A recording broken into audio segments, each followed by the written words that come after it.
It's a cold day, and a little girl sitting behind me is borrowing my coat for now.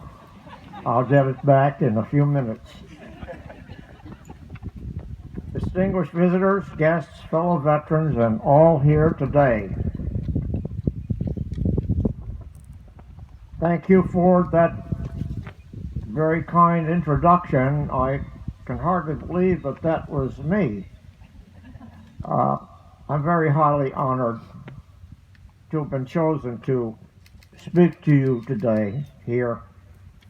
I happen to be the commander of Adirondack Chapter 60 Korean War Vets Association, as was told to you, but I'm representing all my fellow comrades there, but I'm also speaking today for all veterans of all the wars, and especially for the ones who lie at rest in this beautiful place and places like it throughout the world. Marching in the War Memorial Cenotaph on Remembrance Day in Montreal so long ago, as a young Canadian Naval Sea Cadet, I would not have ever dreamed of being here today, but it was for the same purpose then as now, to honor the sacrifices so many have made. This is where my long journey has taken me to do the same. 73 years later, I am remembering today the brother and friend who marched with me on that long ago day and was later to rise to Major General in service to his country, and also the chaplain who was my father. Many here today will be remembering departed loved ones as I do. In 1915, at a place called Ypres, Canadian Army Lieutenant Colonel John McCrae wrote the words to "In Flanders Field." In Flanders Field the poppies blow, among the crosses, row on row. A final line reads, "If ye break faith with us who die, we shall not sleep. We are here to keep that faith with our honored dead unbroken, and many throughout the world are doing the same today."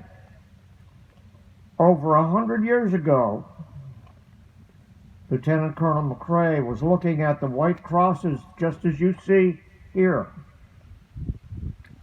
laid out in the same perfection, row upon row, and to look out here, one can hardly take the sight in or imagine the kind of sacrifice and love of country that each represents.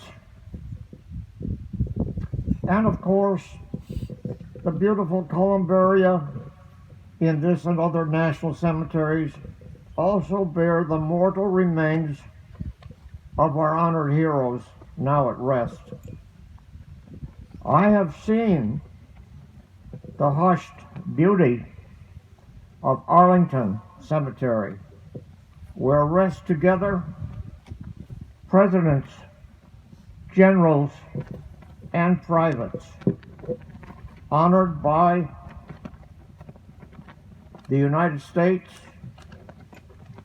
of America that they all loved.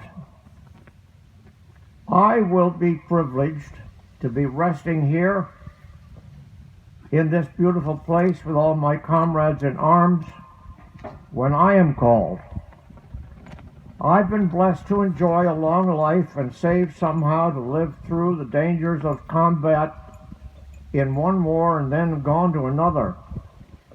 But so many young Americans and those of other countries did not come home to loving families as I did, and their lives had hardly begun when they were gone in a moment.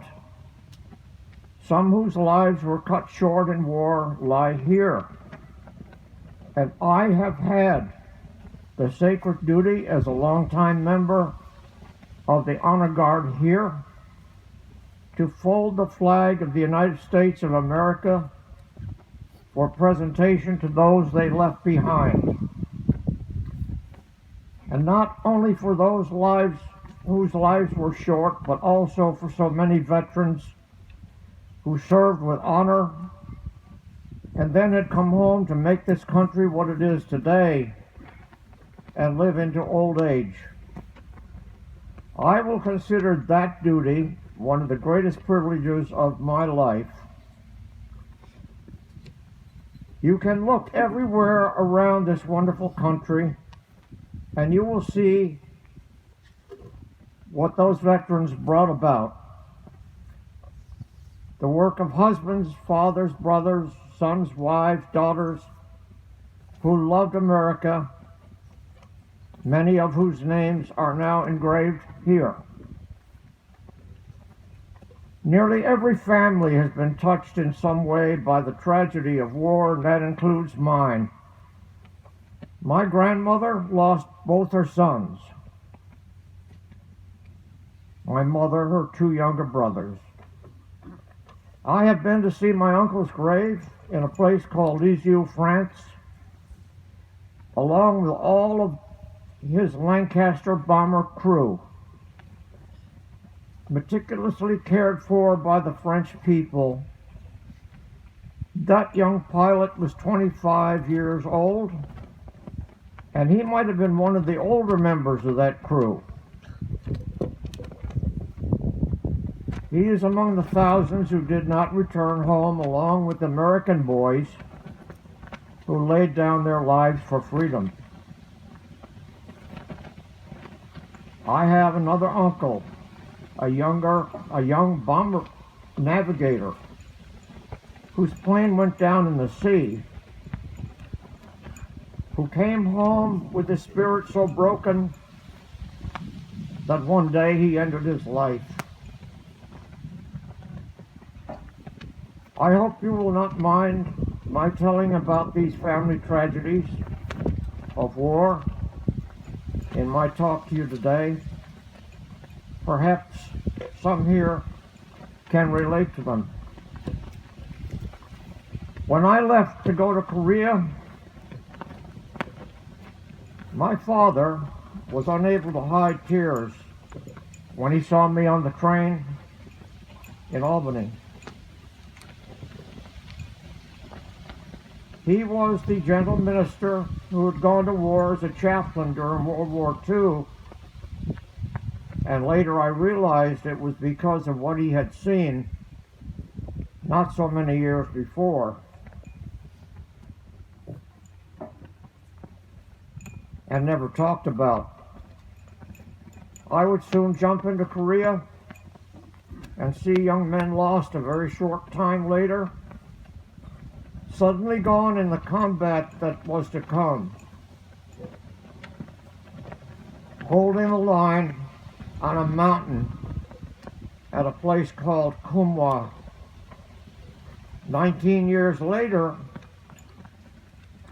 just as I stepped off the plane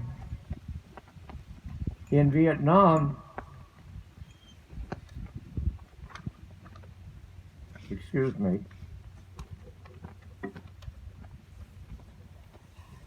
stepping down onto the tarmac of Tan Son Nhut Air Base, Vietnam, I saw the many silver caskets being carefully loaded on the planes to be brought home. And I knew then that every one of those caskets meant heartbreak for loved ones at home. It was a kind of image that's hard to erase. Please remember today those thousands of young Americans who made the supreme sacrifice there and their families who bore such a loss. I was to serve my year in Vietnam and be fortunate to be one of those to come home and not broken in body or mind. As to the question, why me? I'm only one of many to ask that, and I don't know the answer. I'm sure some of you here today have also asked that question. Perhaps we've been given the time to do whatever we can to live as our brother's keepers, to try to make a difference, however small, and to be among those who ensure our honored dead are not forgotten. I emigrated to this country from Canada in 1950, and when my country called me to go to war, I went with all the other thousands and was proud to do it. I want to tell you today that the citizenship bestowed on me later is precious to me, and so is this great country. The uniform you see on me today might reflect that, but although these ribbons may show where I have been or might have done, I'm only one of many thousands who proudly served, and many of those who rest here. Those who never made it back from the wars are the real heroes. A lot of us sacrificed, but they gave the last full measure, all they had to give. They gave it for you, for me, and for the people they went to save and to liberate. We must never forget them. November 11th is a day of reflective thought and reverence for us, and my words are spoken with a feeling of profound respect for both the living and our departed veterans of all services. A World War II song's words went, "Bless 'em all," as troops left for war. Today, let us again ask blessing for all those presently in harm's way on land, sea, or air, and eternal peace for all those who have gone to their rest. I want to thank the cemetery director now, Mr. Lamb, for allowing me this honor, and to thank all those who labor here to make this such a landmark of beauty and peace.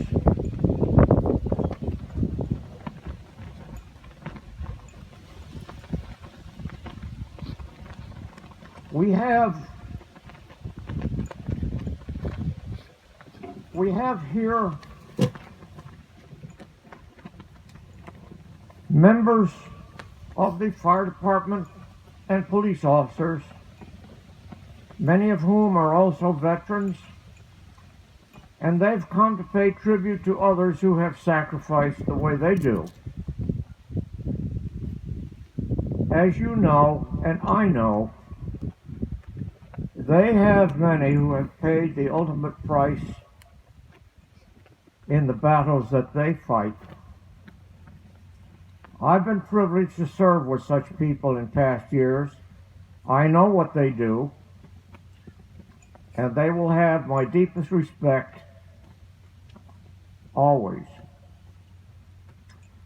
Today, they're here to show their respect for the men and women of our military services, and I thank them for that. I want to just acknowledge the presence of two people here today. Sitting near me, my brother, who proudly served in the Royal Canadian Air Force, has driven down here with his lovely wife all the way from London, Ontario, to be with us on what is their Remembrance Day at home. They have come down here not only to make this day special for an old soldier, but to render tribute today to the honored dead of our nation as well as theirs. And I will always remember their gesture of respect and love for me and for my country. As I always do when I'm asked to talk, I'm going to ask that you fly the flag of our beautiful country at your homes every day, not just for me, but for all the soldiers, sailors, airmen, Marines, or Coast Guard members who have made us proud to be Americans, many of whom are serving in far-off places today, and for all those now at rest in peaceful places like this. Put the stars and stripes up for them, please. Thank you for coming here today and for your patriotism. May God bless you all and our United States of America. Thank you.